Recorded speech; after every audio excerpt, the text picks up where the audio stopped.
Iran पहले जो तेल बेच रहा था वो तकरीबन $30-35 पर बैरल कमी के ऊपर बेच रहा था।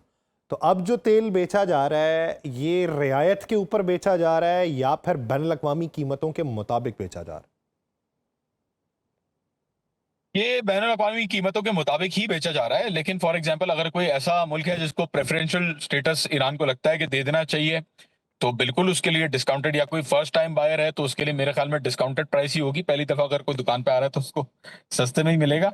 तो इसके ऊपर डिपेंड ये करता है कि बायर कौन है या खरीद कौन रहा है और टर्म्स क्या है खरीदने की। तो अभी फिलहाल जो मुझे पता चल सका है वही पता चल सका है कि मार्केट रेट के ऊपर बेच रहा है ईरान।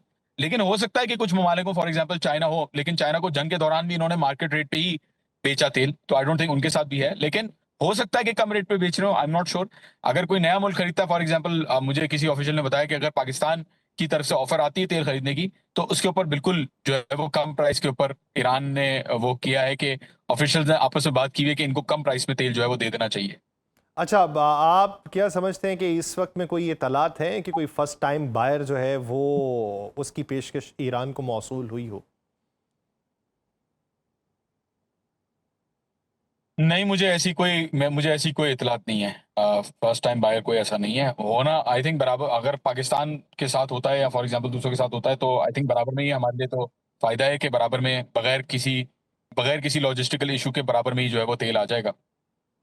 अच्छा, अब मिडल ईस्ट के हवाले से ज़रा बताइए कि पॉलिसीज़ वहाँ पे अब क्या तब्दील हो रही हैं, क्योंकि हमने माजी करीब के अंदर जंग में तो रिटेलिएशन भी देखी, जंग में गुस्सा भी देखा दोनों अतराफ से। तो अब वो गुस्सा किस हद तक ज़ायल होता, हालात मामूल पे आते या फिर तलखी बरकरार रहती दिखाई देती? देखिए, कुछ ममालिक के साथ हालात मामूल के मुताबिक वापस से आ गए हैं। सऊदी अरब के अंदर जो ईरान के जो चार्ज डी अफेयर्स हैं वो गए थे, बड़ा बेहतरीन उनका वेलकम हुआ था वहाँ पे। हाजी जो गए थे हज के लिए, उनका बड़ा बेहतरीन वेलकम हुआ था वहाँ पे।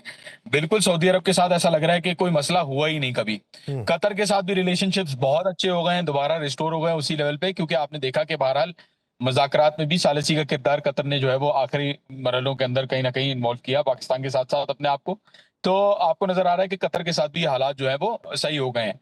बहरीन, कुवैत और यूएई, इन तीनों का मसला जो है वो है। यूएई का मसला फिर भी अभी कम हुआ है, क्योंकि यूएई ने बहरहाल थोड़ा-सा आई थिंक ईरान के साथ बातचीत करके मसला हल किया है। बहरीन और कुवैत का जो है वो मसला है, था और आई थिंक रहेगा। क्योंकि बहरीन और कुवैत बहरहाल नहीं, जो जो अभी खामोश है, वो ज़ाहिर है अटैक तो नहीं कर रहे। जो बात ईरान नहीं समझा पा रहा था 47 ईयर से, जो डिप्लोमेसी में नहीं समझा पाया, वो 40 दिन के अंदर मिसाइलों से और ड्रोनों से उन्होंने जो है वो मजबूर कर दिया कि अभी इस वक्त सिचुएशन ऐसी है कि हालात बुरे नहीं है, लेकिन बहरहाल आई थिंक इंप्रूवमेंट की तरफ जाने में उनको थोड़ा टाइम लगेगा। ईरान का जो ट्रस्ट है कुवैत और बहरीन के ऊपर, वो इस वक्त रिस्टोर्ड नहीं है। जॉर्डन के ऊपर तो कभी भी ना था, ना उनके साथ जरूरत है, लेकिन बहरीन और कुवैत बहरहाल कोशिश कर रहे हैं कि अपने आप को, अपने रिलेशंस दोबारा ईरान के साथ अच्छे करें, और ऐसी बैक एंड डिप्लोमेसी की अप्रोच की खबर मेरे पास भी आई है। तो देखिए, टाइम लगेगा इसके ऊपर कि ईरान डील करता है या किस तरीके से हालात जो है वो ऐसे मुआहदे पे पहुंचते हैं कि उनके साथ रिलेशंस रिस्टोर कर सकें। लेकिन बहरहाल इनका मुझे नहीं लगता कभी भी इशू जो है वो परमानेंटली सॉल्व हो सकता है। अच्छा, एक चीज़ जॉन और बताइए, इस माहदे के नतीजे के अंदर दोनों अतराफ से गुडविल जेस्चर दिया जाना है बेशतर महाजों के ऊपर, लेकिन जैसे कि आप कहते हैं कि अमेरिका के ऊपर हमेशा तकिया नहीं किया जा सकता, और ईरान ने अगर इस बार भी एतबार किया इस चीज़ के बावजूद कि सुप्रीम लीडर की राय कुछ और थी और प्रेसिडेंट की राय कुछ और थी और उन्होंने कायल किया और बाकिर कालिबाफ साहब ने कायल किया, तो क्या ईरान अपने स्टॉक पाइल्स में मजीद इजाफा नहीं करेगा? क्या नए ड्रोन्स नहीं बनाए जाएंगे? क्या अपने दिफाई महाज के ऊपर तैयारी मजीद तेज़ नहीं की जाएगी? जो माजी की तैयारी है उसी पे इक्तफा किया जाएगा, या फिर ये तैयारियां बराबर में जारी और सारी रहेंगी?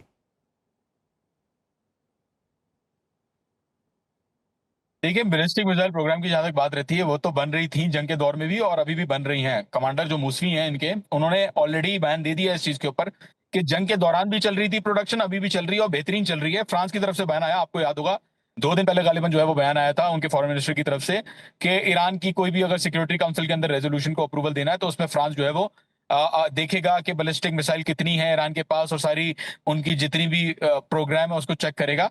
बड़ा सख्त जवाब दिया है ईरान ने। बकाई साहब जो स्पोक्स पर्सन है उन्होंने बड़ा सख्त बयान दिया है कि ये तो मामले जो है वो उनकी, खैर यूरोप की तो कोई हैसियत ही नहीं है। वो जिस जिस तरीके से वो बोल रहे हैं कि हम ये करेंगे वो करेंगे, 2 दिन अगर कश्तियां फ्रांस के उनकी तरफ से दोबारा आएंगी, आने की कोशिश करें और उनके ऊपर मिसाइल और ड्रोन दाग दिए जाए, तो सब सही हो जाएगा। तो बड़ा आई थिंक सिचुएशन अब चेंज हो चुकी है। जिस हिसाब से ईरान को चलना है, ईरान चलेगा regardless of any international pressure के। उनकी मिसाइलें आप तो डोनाल्ड ट्रंप भी आपने देखा होगा बयान में कह रहा था कि क्या हुआ अगर उनके पास मिसाइलें हैं, मिसाइलें जो हैं वो तो गिरती हैं, वो इतना नुकसान थोड़ी करती हैं।